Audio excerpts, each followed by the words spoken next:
యేసుక్రీస్తు నామములో మీ అందరికీ శుభములు కలుగును గాక. ఈరోజు దేవుని మాట ఇర్మియా గ్రంథం 32వ అధ్యాయం 17వ వచనంలో దేవునికి అసాధ్యమైనదేదీ లేదు. దేవునికి అసాధ్యమైనదేదీ లేదు. ఆయన సైన్యములకు అధిపతి యెహోవా. God can change any situation around you. దేవుడు ప్రతి పరిస్థితిని కూడా ఆయన మార్చగలిగిన వాడు. ఆయనకు అసాధ్యమైనది ఏదీ కూడా లేదు. యాకోబు జీవితాన్ని మార్చిన దేవుడు, యాకోబుని ఇశ్రాయేలుగా మార్చిన దేవుడు, దేవుడు నీ జీవితాన్ని మార్చగలిగిన వాడు, నీ స్థితిని మార్చగలిగిన వాడు. ఒకవేళ నీ చుట్టూ ఉన్న పరిస్థితులన్నీ కూడా మూయబడ్డాయని నువ్వు అనుకుంటున్నావేమో, దేవుడు నీ కొరకు ఒక ప్రత్యేకమైన ద్వారాన్ని తెరిచి నీ స్థితిని ఆయన మార్చగలిగిన వాడు.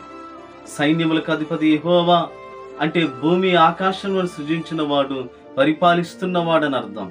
దేవుడు సమస్తాన్ని పరిపాలిస్తున్నవాడు. ఆయన సార్వభౌమాధికారి అయిన వాడు. ఆయన అనంత జ్ఞానం ఎంతో శ్రేష్టమైనది. కాబట్టి నీవు ఆయన అరచేతుల్లో చెక్కబడ్డావు. ఆయన ప్రతి పరిస్థితిని కూడా నీకు అనుకూలపరిచి నిన్ను ఆశీర్వదించునుగాక. ప్రార్థన చేసుకుందాం. అత్యంత ప్రేమ కనికరం గల మా యేసయ్య, మీకు స్తోత్రాలు.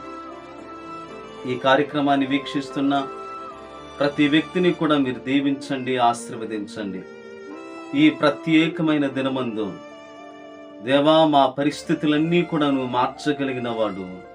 నీకు అసాధ్యమైనది ఏదీ కూడా లేదు.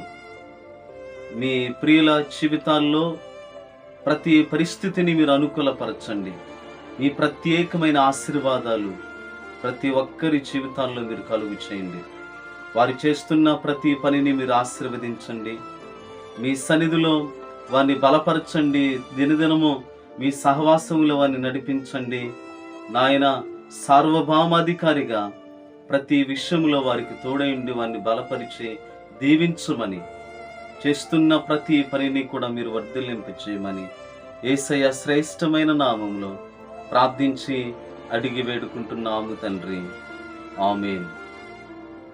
God bless you all. దేవుడు మిమ్మల్ని దీవించును గాక. ఆమేన్.